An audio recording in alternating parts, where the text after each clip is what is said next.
Welcome to Channel Today in History. In today's video we will talk about the day, November 17, 1970. Invention of the mouse. Douglas Engelbart was the inventor of the mouse, one of the devices that most contributed to the popularization of personal computing. Today it is used by hundreds of millions of people around the world. His work was crucial to making using a computer easier. It was also the first to develop an operating system with multiple windows of varying size, which supported teleconferences with the image in one window, hypertext and hypermedia, a text with links to audio or video files, multimedia email, and help panels that vary their content according to context. Presumably Engelbart created all of this in the early 1980s, when he was at Apple. In fact, Apple personal computers were the first to offer a mouse for using an operating system, with a window-based graphical user interface, back in 1984. But in fact, this tool was developed between 1964 and 1968. In 1964, NASA asked Engelbart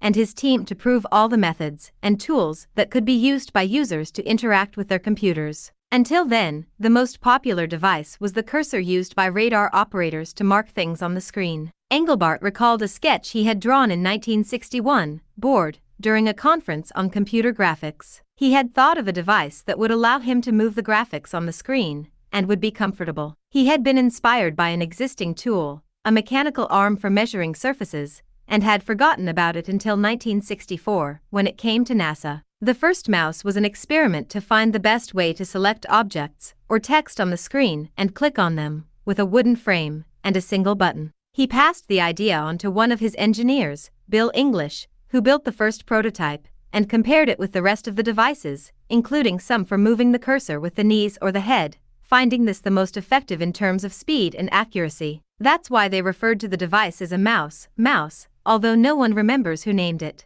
In 1971, English joined Xerox PARC, where he continued to develop the mouse for a word processor they were creating, but they didn't pay him much attention. One imagines that Engelbart must have achieved instant fame, money and recognition. He had his hour and a half of fame in December 1968, when he showed his inventions to 1,000 ecstatic computer experts at a convention in San Francisco where the public was first shown the mouse, the use of virtual links between files of all kinds and video conferencing supported by an operating system and by word processing. The mouse patent was registered in 1970 and is considered the mother of all demos. Several computer pioneers recognize it as a fundamental milestone in their lives. Did you like the video? In the description you will find the blog link with the full article. Give an incentive by subscribing to the channel, liking, commenting, and sharing with your friends. Hugs. Until the next.